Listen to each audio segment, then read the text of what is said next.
Que provocou que os reinos hispánicos entrasen en recesión e en contracción económica no século XVII? Por que se produciu un descenso da poboación nos territorios da monarquía hispánica, en especial no Reino de Castela? Vironse todos os sectores económicos afectados por igual? Cales foron os problemas da facenda real e que consecuencias tiveron? A estas e outras preguntas imos tratar de dar resposta neste episodio. Son José Antonio Martínez e estás a escoitar Historia Takeaway, o podcast que saca a historia das aulas para que a leves e escoites onde ti quiseres.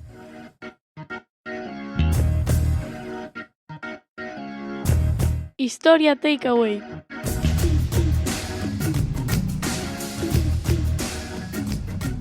A crise socioeconómica do século XVII. Este tema, o 11º desta serie que estamos a dedicar á historia de España de segundo de bacharelato, condúcenos ata o século XVII. Xa nos quedan únicamente 6 para acabar a parte teórica da proba BAU.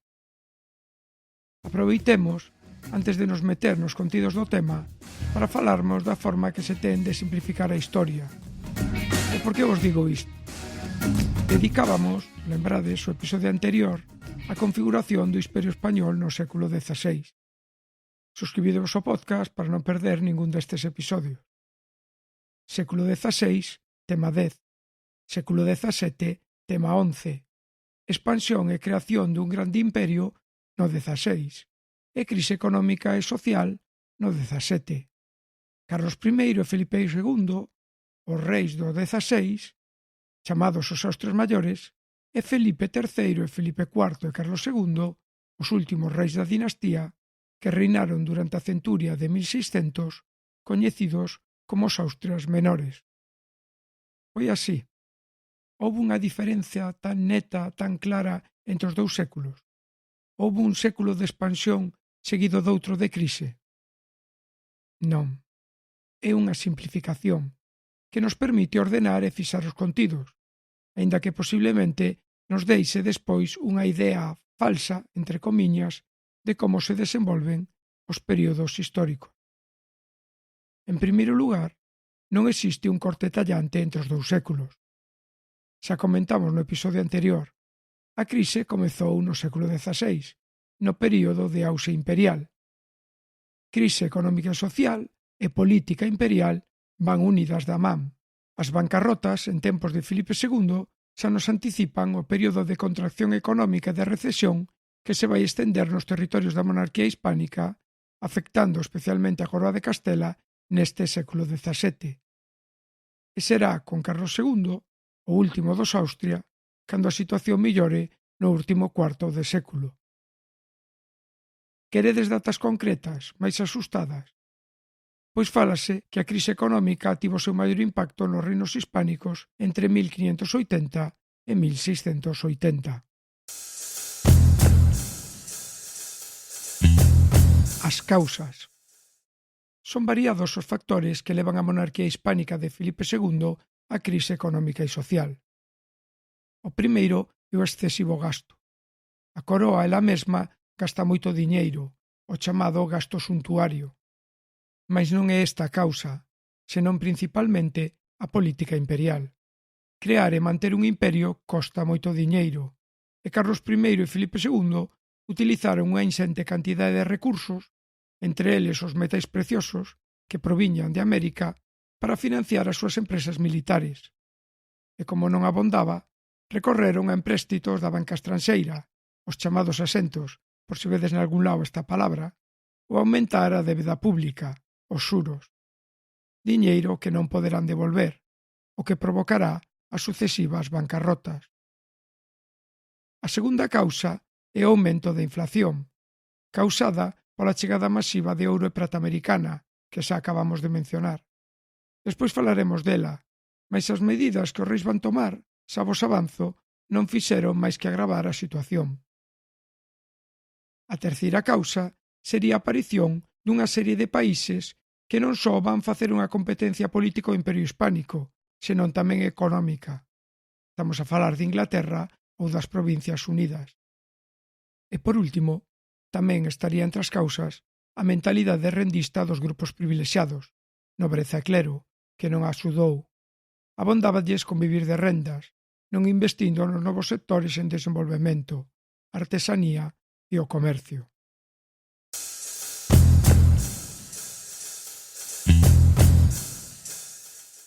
A crise demográfica. Falar de crise demográfica é falar de descenso de poboación. Non existen fontes moi fiables, mas as estimacións feitas calculan unha baixada de entre medio e 1 millón de habitantes nos reinos hispánicos. Pasaríamos así de 8 millóns a 7 ou 7 millóns e medio a finais de século. Produciríase polo que se deu en chamar a triloxía do desastre, unha combinación de fame producida polas malas colleitas, a crise agrícola, por vagas de epidemias, en especial a peste, que afectou unha poboación xa debilitada pola malnutrición, así como polas guerras, froito das necesidades militares dos exércitos da coroa. Entre as tres, habería períodos de mortalidade catastrófica, tan característicos do réxime demográfico antigo. A mortalidade, puntualmente, superaría a natalidade. Mais estes non foron os únicos factores que contribuíron á caída da poboación. A esta triloxía podemos unir a expulsión dos mouriscos,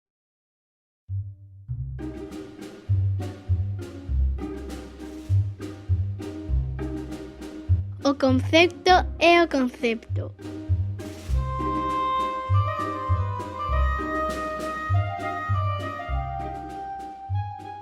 Reciben o nome de mouriscos os musulmáns que foran bautizados e que permaneceron na península tras a pragmática de conversión forzosa ordenada polos reis católicos, que tivo efectos en Castela a partir de 1502 e en Aragón en 1526.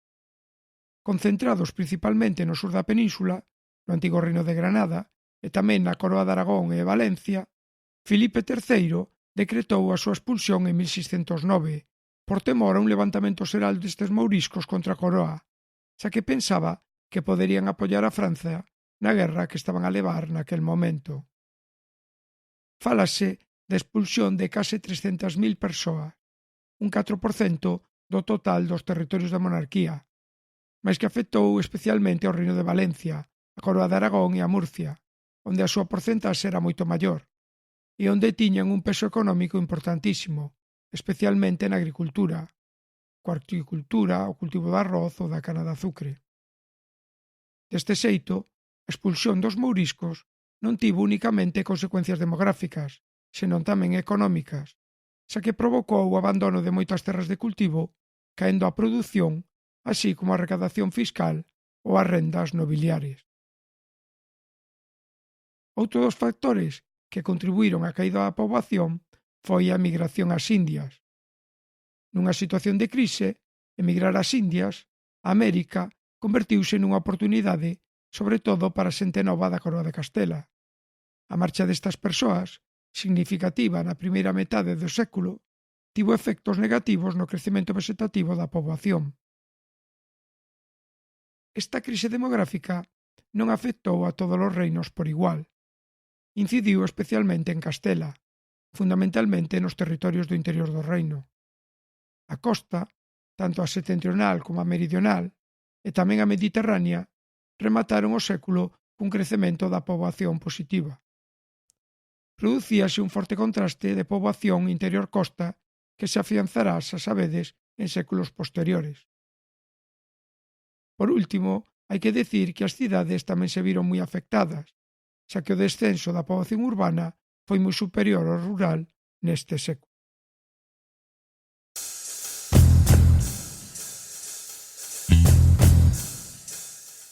O deterioro da economía. Todos os sectores da economía víronse afectados pola crise. En primeiro lugar, o sector primario, a agricultura e a gandería, as actividades económicas máis importantes. Xa mencionamos a crise agraria. As malas colleitas uniuse a diminución da man de obra campesiña. Lembrade, descenso de poboación, emigración e expulsión dos mouriscos. Tamén se vería afectada a gandaría bovina, fundamentalmente a bovina trashumante. E que podemos decir do sector artesanal?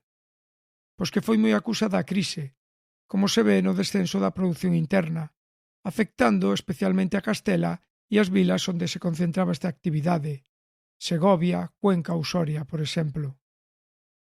As causas da crise deste sector poderían concretarse na propia falta de competitividade dos produtos casteláns, da invasión dos produtos artesanais estranxeiros, así como na inflación, as alteracións monetarias levadas a cabo pola Coroa ou o incremento dos impostos, que tiveron unhas repercusións moi negativas para a actividade artesanal, en especial, como dixemos, no Reino de Castela. Tampouco foi un bo século para a actividade comercial. O comercio exterior viuse afectado, consolidándose unha dinámica onde os principais exportacións eran materias primas, como a la castelá, fronte á importación de produtos manufacturados que inundaban o mercado interno. Eran máis competitivos, como dixemos, que a produción propia. Tanto é así que fálase que un 95% dos produtos manufacturados transportados a América procedían do exterior dos reinos. Castela, os comerciantes casteláns, convertíanse nuns simples intermediarios entre estes produtos e os mercados das Indias. Tal desequilibrio da balanza comercial provocaba un déficit o que había que facer fronte, de novo, co ouro e coa prata americana, que acababan por enriquecer as economías de países enfrentados coa coroa hispánica, como xa mencionados Inglaterra ou as Provincias Unidas, os Países Baixos.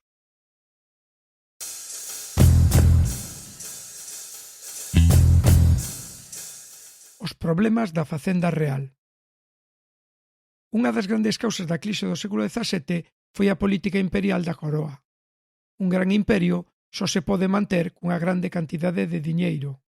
Non só non o van ter, senón que observarán como pouco a pouco van descender os seus ingresos, froito da propia crise económica. A Coroa buscou darlle unha volta á situación, ou polo menos facerlle fronte, unha política monetaria que buscaba a dependencia menor de ouro e prata americana. E como o fan? Desvalorizando a moeda. En vez de moedas de ouro e prata, proceden a amoedar, a cuñar moedas de vellón, que estaban feitas dunha aliase de cobre e prata. Máis moedas en circulación, máis de menor valor. Os efectos, o aumento da inflación, co que se agravaron as dificultades económicas.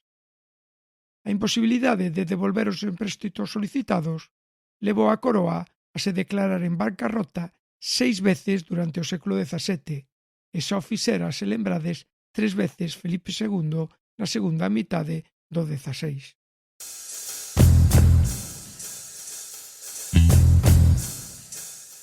As consecuencias. Se a política levada a cabo polos diferentes reis tivo, como acabamos de escoitar, unha repercusión directa na economía, esta marcou o devir da política imperial da Coroa dos Habsburgo. Ponse a década de 1640, falaremos disto no próximo episodio, como o momento onde a monarquía hispánica perde a hexemonía política no continente. Tamén afectou ao interior dos reinos, onde veremos un aumento da pobreza, como se observa no incremento das persoas que vivían da caridade, así como o fundimento económico da burguesía. Triunfaba o inmobilismo social, a mentalidade aristocrática e clerical, rendista, que era a que se ia consolidar en séculos posteriores. Paradoxalmente, esta crise económica tivo seu contrapunto no chamado século de ouro da cultura española. Literatura, pintura e outras artes viviron un momento de esplendor. 1680. O inicio da recuperación. O século XVII foi unha centuria onde dominou a crise económica nos territorios da coroa hispánica. Mais a partir de 1680, en pleno reinado de Carlos II, podemos observar claros signos de recuperación. Diminúen, por unha banda, as crises de subsistencia. Recupérase a poboación, así como a produción agrícola. Por outra banda, as medidas monetarias deflacionarias levadas a cabo no reinado dos últimos dos Austrias tiveron efectos positivos, estabilizando o mercado interior, o que axudou a unha recuperación da economía. Isto é moito. Podemes facer un resumo? Como non? Quédate con estes 8 puntos. O século XVII mais en concreto entre 1580 e 1680, os reinos da coroa hispánica, en especial Castela, van sufrir unha crise económica e social, un período de contracción económica e de recesión.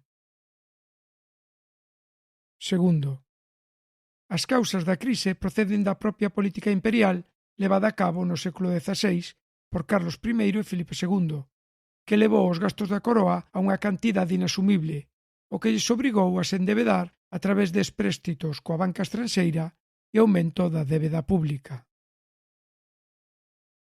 Terceiro, outras causas que están detrás da crise son a inflación producida froito da chegada masiva de ouro e prata americana, a errada política monetaria da coroa, a mentalidade rendista do clero e a nobreza ou a competencia de países estranxeiros como a Inglaterra ou Provincias Unidas. Cuarto, os reinos hispánicos viviron un século de crise demográfica, de descenso de poboación, pasando de 8 millóns a 7 ou 7 millóns e medio a finais de século. A chamada triloxía do desastre, a fame provocada polas malas colleitas, as vagas de epidemias de peste e as guerras foron as que o provocaron. A isto uniuse a expulsión dos mouriscos en 1609 e a emigración ás Indias. O reino de Castela foi o máis afectado, incidindo especialmente no seu interior, concentrándose a poboación nas zonas costeiras peninsulares. Quinto, a economía deteriorouse. A crise afectou a todos os sectores da economía. Por unha banda, a crise da agricultura, unha sucesión de malas colleitas e o descenso de man de obra, descenso da poboación e expulsión dos mouriscos. Tamén se veu afectada a gandaría bovina trashumante. Por outra banda, produciuse unha importante caída da produción artesanal, afectada pola falta de competitividade fronte a unha produción estranxeira que inundou o mercado, así como os efectos negativos que tivo a inflación e a política monetaria levada a cabo pola coroa. Por último, a actividade comercial resentiuse. A balanza comercial dos reinos foi deficitaria. Fronte a unhas exportacións baseadas en materias primas, como a la Castela, a importación de produtos manufacturados converteron os comerciantes de Castela nun simples intermediarios destes produtos tanto na península como fundamentalmente en América. Sexto, foron repetidos os problemas da Facenda Real. Fronte ao elevado gasto da política imperial, produciuse un descenso dos ingresos pola crise económica. Para facer fronte ás necesidades, a coroa optou por desvalorizar a moeda, acuñando grande cantidade de moedas de vellón, unha aliase de cobre e prata, o que provocou un aumento da inflación, agravándose as dificultades económicas, o que finalmente tamén lles impediu obter recursos para devolver os empréstitos solicitados para manter a política imperial, o que provocou a declaración de bancarrota en 6 ocasións durante o século XVII. Sétimo, a crise económica provocou a perda do papel hexemónico da coroa hispánica en Europa a partir de 1640. Paradoxalmente, unha sociedade onde triunfou o inmobilismo social, impóndose unha mentalidade rendista a da nobreza e o clero, a arte e a literatura tiveron unha grande auxe, falándose do século de oro da cultura española. Oitavo e último, obsérvase unha recuperación da economía a partir de 1680, cunha diminución das crises de subsistencia, unha recuperación da poboación e da produción agrícola. As medidas monetarias deflacionistas de Carlos II axudaron a estabilizar o mercado interior e a se recuperar a economía.